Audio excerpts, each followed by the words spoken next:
नमस्कार. प्रेमिलास रेसिपीमध्ये तुमचं सर्वांचं खूप खूप खूप स्वागत. आज आपण प्रेमिलास रेसिपीमध्ये सातारा स्पेशल कांदा लसूण खोबरं न मिसळता घाटी मसाला कसा तयार करायचा ते बघतोय. बघा, 2.5 किलो मिरच्यांचा डंकावरनं मी हा घाटी मसाला कुटून आणलेला आहे. डंकावरती मिरच्या कुटायला नेल्यानंतर तिथेच मी 400 ग्राम इतकं जाडं मीठ सुद्धा मसाल्यामध्ये घातलेलं आहे. स्टेप बाय स्टेप ही मसाल्याची रेसिपी मी इथे करून दाखवलेली.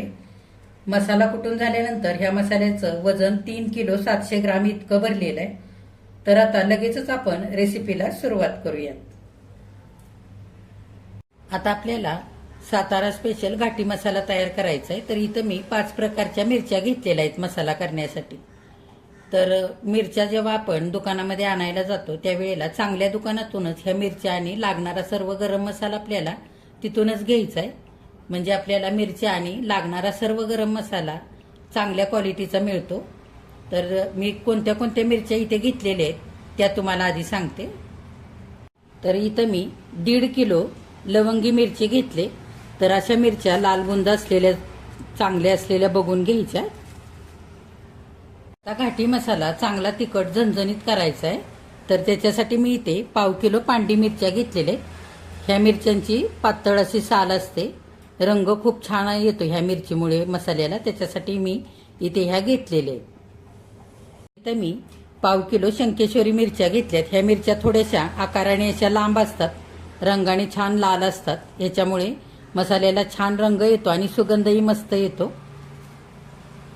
आता इथं मी 1/2 किलो बेडगी मिरची घेतली आणि 1/2 किलो काश्मीरी मिरची घेतली. ह्या मिरच्या थोड्याशा तिखटपणाला कमी असतात, पण ह्या मिरच्यांमुळे मसाल्याला रंग छान येतो, सुगंधही छान येतो आणि थोडासा दाटसरपणा येतो मसाल्याला. त्याच्यासाठी मी ह्या दोन्ही मिरच्या इथे घेतलेल्या. आता ह्या सगळ्या मिरच्या उन्हामध्ये 1-2 तासांकरता चांगल्या कडकडीत वाळण्यासाठी पसरवून घालायच्या. मिरच्या चांगल्या वाळल्या की मग मिरच्यांची देठं काढून घ्यायची. मिरच्यांमध्ये काय पालापाचोळा असतो तो व्यवस्थित निवडून काढायचा आहे. तर मिरच्या वाळल्यानंतर निवडताना ह्या पद्धतीने मिरच्या निवडायच्यात. संपूर्णपणे देठ काढायचा नाही, इथून असा देठ मोडून काढायचा ह्या पद्धतीने. हे जे वरचं मिरचीचं टोक असतं असं थोडंसं टोपणासारखं असतं ते ठेवायचं. हे संपूर्णपणे असं काढायचं नाही, नाहीतर काय होतं इथून मिरच्या उघड्या होतात आणि ह्याच्यातून पूर्ण सगळ्या बिया निघून जातात. तर आपल्याला बिया सुद्धा वायाला घालवायच्या नाहीत. मिरचीमध्ये जेवढा तिखटपणा असतो आणि चव असते तेवढीच बियांमध्ये सुद्धा तिखटपणा आणि चव असते. त्याच्याकरता ह्या पद्धतीनेच मिरच्या सगळ्या निवडून घ्यायच्यात. मी आणखी एक तुम्हाला मिरची दाखवते. हे बघा, ह्या पद्धतीने अशा मिरच्या निवडायच्यात. अशा थोडासा देठ असा मोडून घ्यायचा. हे बघा, अशा पद्धतीने. आणि हे असं ठेवायचंय मिरचीला. आणि चांगले संपूर्णपणे मिरच्या नीट करून देठं काढून झाल्यावर दुसऱ्या दिवशी 5 ते 6 तास उन्हामध्ये सगळ्या मिरच्या कडकडीत अशा चांगल्या वाळवून घ्यायच्या आणि नंतरच आपल्याला ह्या मिरच्या भाजायच्या. आता मिरच्या उन्हामध्ये वाळण्यासाठी घातलेल्या आहेत. सोबतच 1 तासभर आपल्याला धने आणि हळकुंड एखाद्या ताटामध्ये पसरवून वाळवून घ्यायचे.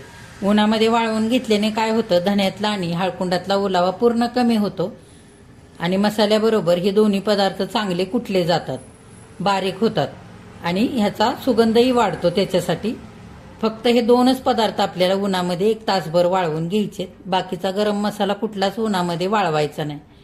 सगळे मसाले आपल्याला तळून आणि भाजून घ्यायचे. त्याच्यासोबत धने आणि हळकुंड सुद्धा आपल्याला परत भाजून घ्यायचंय. हे बघा, 2 तास उन्हामध्ये चांगल्या मिरच्या वाळवल्यानंतर मी सगळ्या मिरच्यांची अशी देठं काढून घेतलेले, स्वच्छ करून घेतल्या मिरच्या आणि दुसऱ्या दिवशी 5 ते 6 तास परत उन्हामध्ये चांगल्या अशा कुरकुरीत होईपर्यंत वाळवून घेतल्यात. हे बघा, अगदी छान अशा वाळलेल्या आहेत मिरच्या. ह्या पद्धतीने 1 दिवस चांगल्या 5-6 तास मिरच्या सगळ्या उन्हामध्ये वाळवायच्या आणि नंतरच भाजायला घ्यायच्यात. तर नुसत्या मिरच्या तशाच बिना उन्हामध्ये वाळवता जर भाजल्या तर त्या इतक्या कुरकुरीत होत नाही, चांगल्या त्या भाजल्या जात नाहीत त्याच्यासाठी. आणि तशाच जर आपण बिना उन्हामध्ये वाळवता मिरच्या भाजून डंकावरती नेल्या तर तिथे ह्या मिरच्या कुटायला घेत नाहीत, कारण मिरच्या कुटताना त्या बारीक होत नाहीत त्याच्यासाठी. तर ह्या आधी मिरच्या उन्हामध्ये चांगल्या 5-6 तास कडकडीत वाळवून घ्यायच्या आणि नंतरच भाजायच्या. आता ह्या सगळ्या 5ही प्रकारच्या मिरच्या आपल्या उन्हामध्ये वाळवून तयार झालेल्या आहेत. आता आपण मसाला भाजायला घेऊया. तर मी मसाला कोणता कोणता घेतलेला आहे 2.5 किलो मिरचीसाठी तो मी आता तुम्हाला सांगते. 5 ते 6 तास मिरच्या उन्हामध्ये वाळवल्यानंतर एक घरामध्ये आणायच्या आणि एक 20-25 मिनिटं त्यातली संपूर्ण गरम वाफ जाऊ द्यायची आणि पुन्हा प्लास्टिकच्या पिशवीमध्ये घट्ट बांधून ठेवायच्या. म्हणजे मिरच्या अजिबात पुन्हा सादळत नाहीत, अशाच्या अशा कुरकुरीत राहतात. आता 2.5 किलो मिरचीसाठी कोणते कोणते गरम मसाले घेतलेत आणि ते किती घेतलेत ते बघूया. इथं 60 ग्राम काळी मिरी घेतली. जर तुम्हाला आणखी तिखट मसाला करायचा असेल तर तुम्ही 10 ग्राम इथे काळी मिरी आणखी वाढवू शकता. 60 ग्राम ऐवजी 70 ग्राम इतकी घेऊ शकता. इथे 40 ग्राम लवंगा, 40 ग्राम दालचिनी, 30 ग्राम हळकुंड, 30 ग्राम चक्रीफूल, 30 ग्राम सुंठ घेतले. पुढचे मसाले किती घेतले ते बघूया. 20 ग्राम मोहरी, 20 ग्राम पांढरे तीळ, 20 ग्राम खसखस, 20 ग्राम बडीशेप, 20 ग्राम जिरं, 15 ग्राम त्रिफळा, 15 ग्राम मसाला वेलची, 15 ग्राम दगडफूल, 15 ग्राम नाकेश्वर, 15 ग्राम नागकेशर, 15 ग्राम शहाजिरं, 15 ग्राम लाल फूल, 15 ग्राम जावित्री, 15 ग्राम बारीक वेलची आणि 15 ग्राम असा खडा हिंग घेतलाय आणि 2 जायफळ घेतलेले आणि 40 ग्राम तेजपत्ता घेतलेला आहे. आता ह्यातले काही मसाले आपल्याला भाजून घ्यायचे तर काही मसाले तेलावरती तळून घ्यायचे. आता लगेचच आपण सुरुवात करूया. आता इथं धने मी 1.5 पाव घेतलेले आहेत 2.5 किलो मिरची करता. आता मसाला भाजण्यासाठी इथे मी लोखंडी कढई ठेवले. कढई चांगली आता गरम झालेली. आपण सगळ्यात आधी धने भाजून घेऊया. जे बिना तेलाच्या ज्या ज्या वस्तू आपल्याला भाजून घ्यायच्या त्या आधी भाजून घ्यायचं, म्हणजे कढई तेलकट होत नाही. त्याच्यासाठी चांगले गवळे गवळे धने इथं आता भाजून घ्यायचे. चांगला सुगंध सुटेपर्यंत भाजायचे.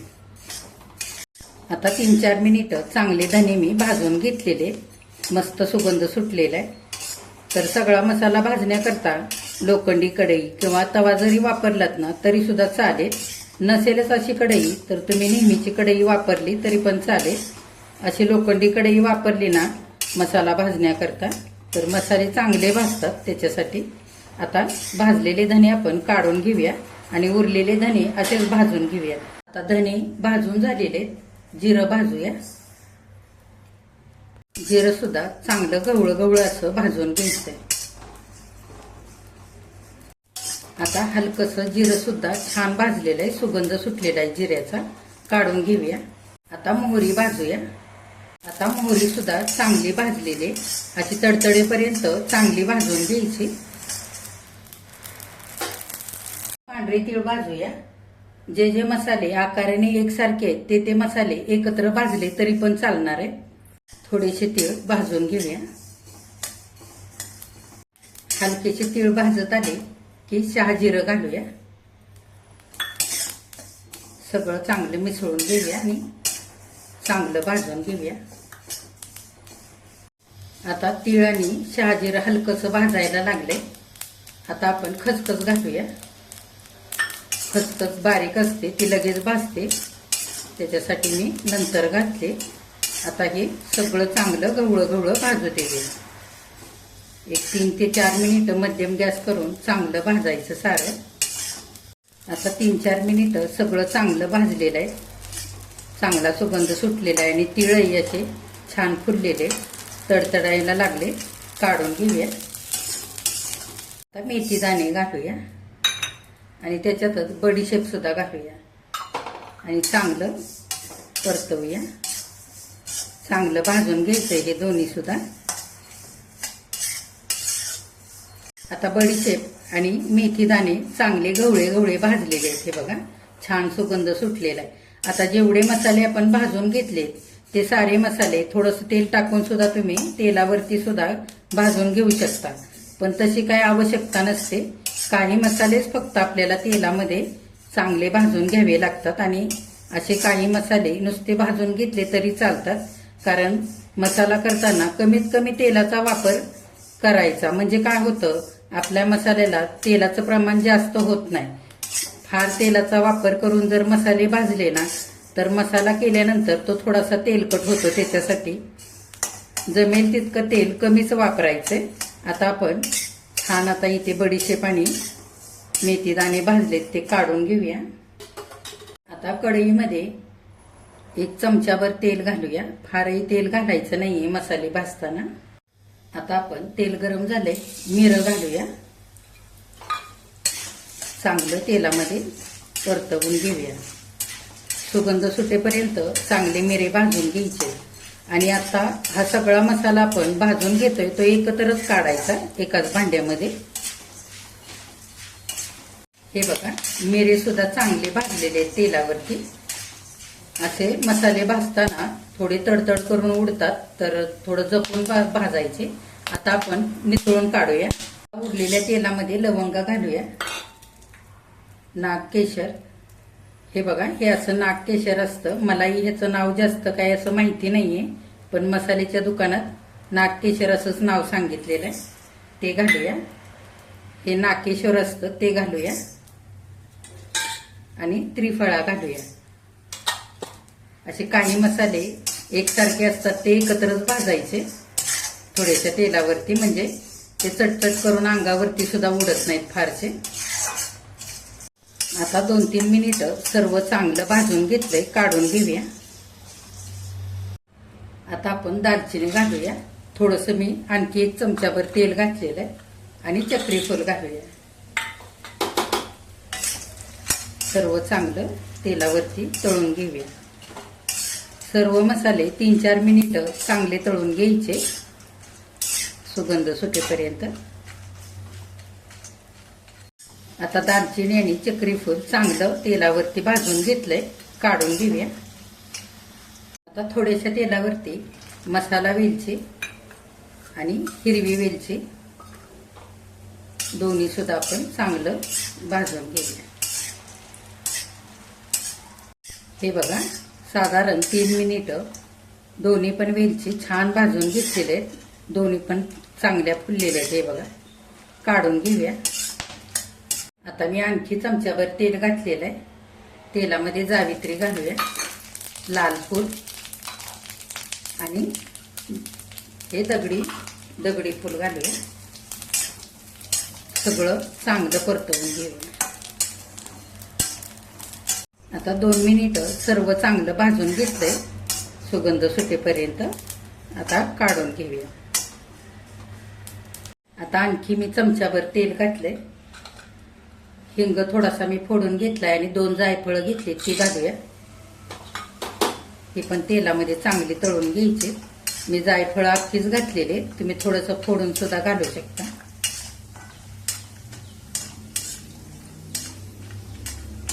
आता मिनिटभर जायफळ आणि हिंग सुद्धा तेलामध्ये चांगला मी आता तळून घेतलेला आहे. फारही ह्याला जास्त तळायचं नाही, नाहीतर पूर्ण सुगंध निघून जातो. त्याच्यासाठी आता काढून घेऊया. आता मी आणखी अर्धा चमचा तेल घातलेलं आहे कढईमध्ये. सुंठ घालूया आणि सुंठ सुद्धा चांगली तळून घेऊया फुलेपर्यंत. आता सुंठ पण चांगली फुललेली आहे, रंग बदललाय सुंठीचा, काढून घेऊया. आता त्याच तेलामध्ये हळकुंड घालूया. हळकुंड थोडीशी फोडून घेतली आणि चांगली तळून घेऊया.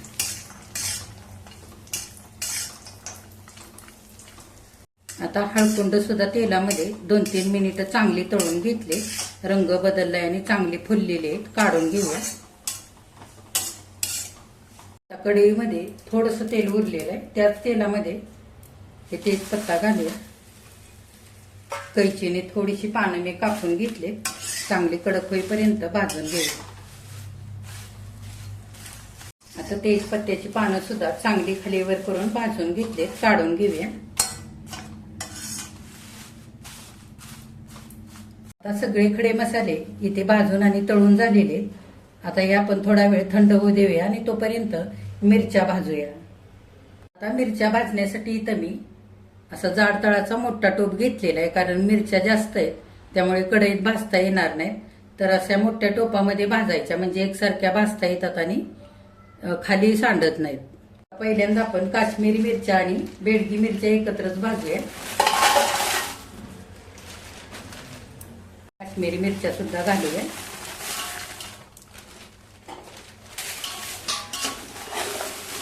एक चमचाभरच मी तेल घातलेलं आहे टोपामध्ये.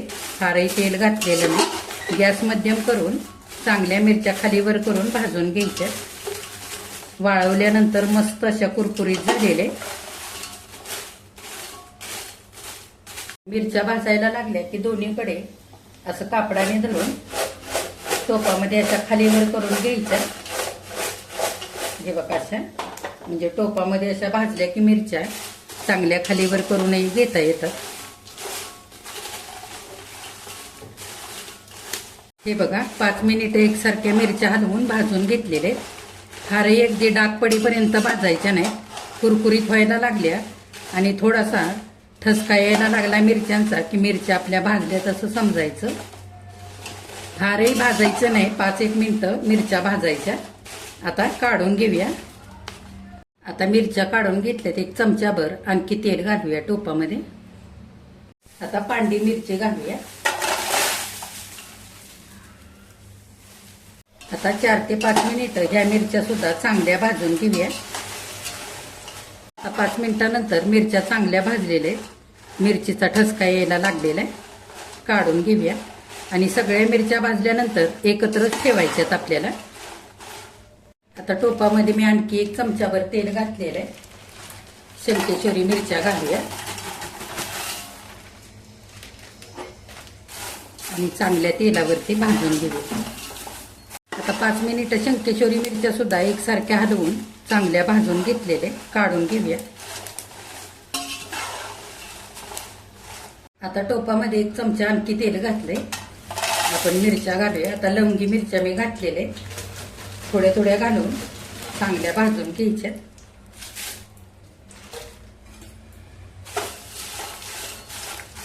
मध्यम गॅस करून 4-5 मिनिटं चांगल्या मिरच्या भाजून घेतलेल्या आहेत. ठसका यायला लागलेला आहे मिरचीचा. आणि मिरच्या सुद्धा थोड्याशा आणखी कुरकुरीत झालेल्या आहेत. अशाच भाजायच्या सगळ्या मिरच्या. दोन्हीकडे सुती कापडाने थोडंसं धरून अशा मिरच्या खालीवर करून घ्यायच्या. म्हणजे एकसारख्या चांगल्या भाजल्या जातात. ह्या पद्धतीने उरलेल्या सगळ्या मिरच्या आपण अशाच भाजून घेऊया. हे बघा आता सगळ्या मिरच्या भाजून झाल्यात. एकाच भांड्यामध्ये मी काढलेले मिरच्या आणि खडे मसाले चांगलं थंड झालेलं आहे.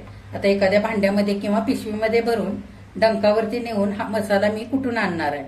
जर ह्या मसाल्यामध्ये कांदा लसूण खोबरं तुम्हाला मिसळायचं असेल तर 2.5 किलो मिरची करता 1.25 किलो कांदे लागतील, 1/4 किलो खोबरं लागेल आणि 1/4 किलो लसूण लागेल.